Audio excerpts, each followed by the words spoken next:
ಹಾಗಾಗಿ ನಾನು ಅದನ್ನ ಕಲಿತಿದ್ದೇನೆ. ಇದನ್ನ ಬರೆದವರಿಗೆ ನನ್ನದೊಂದು ಸಲಾಂ. ನಿಮ್ಮ ರಾಜ್ಯ ಅಷ್ಟೊಂದು ಗ್ರೇಟಾ?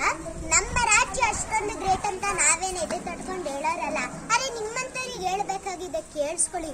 ಉತ್ತರ ಕರ್ನಾಟಕದ ಕಡಕ್ ಜೋಳದ ರೊಟ್ಟಿ, ಹಳೆ ಮೈಸೂರಿನ ಮುದ್ದೆ ಸಾರು, ಕರಾವಳಿಯ ನೀರ್ದೋಸೆ ಮೀನ್ ಸಾರು, ಕೊಡಗಿನ ಪಂದಿಕರಿ ಕಡಂಬಿಟ್ಟು, ಮೈಸೂರು ಮಲ್ಗೆ ಮಂಡ್ಯ ಕಬ್ಬು, ಚನ್ನಪಟ್ಟಣದ ಗೊಂಬೆ ಗೋಕಾಕದ ದಂಟು, ದಾವಣಗೆರೆ ಬೆಣ್ಣೆ ದೋಸೆ, ಬೆಳಗಾವಿ ಕುಂದ ಇಳಿಕಲ್ ಸೀರೆ, ಧಾರವಾಡ ಪೇಡ, ಮಂಗಳೂರು ಮೀನು, ಕೊಡಗಿನ ಕಿತ್ತಳೆ, ನಂಜನಗೂಡು ಡ್ರೆಸ್ ಬಾಳೆ, ಆಗುಂಬೆಯಲ್ಲಿ ಸೂರ್ಯಾಸ್ತಮಾನ, ಮೈಸೂರು ಸಂಸ್ಥಾನದ ಸಿಂಹಾಸನ, ಹಂಪಿ ಕಲ್ಲಿನ ರಥ, KRS ಜಲಾಶಯ, ಮುಳ್ಳಯ್ಯನಗಿರಿ, ಕೋಲಾರದ ಚಿನ್ನದ ಗಣಿ, ಕಣ್ಮನ ಸೆಳೆಯುವ ಕೊಡಚಾದ್ರಿ, ಸುಂದರವಾದ ಸಹ್ಯಾದ್ರಿ, ಹಸಿರಿನ ಗಿರಿಗಳ ಸಾಲು, ಜೋಗದ ಸಿರಿ ಬೆಳಕು, ತುಂಗೆಯ ತಲೆ ಬೆಳಕು, ಸಾಗರದಾಚೆಗೂ ಹಬ್ಬಿದ ಶ್ರೀಗಂಧದ ಹೊಳಪು, ಸಿಲಿಕನ್ ಸಿಟಿ ಬೆಂಗಳೂರು, ವಿದ್ಯಾನಗರಿ ಮಂಗಳೂರು, ವಾಣಿಜ್ಯ ನಗರಿ ಹುಬ್ಬಳ್ಳಿ, ಶರಣರ ನಾಡು ಹಾವೇರಿ.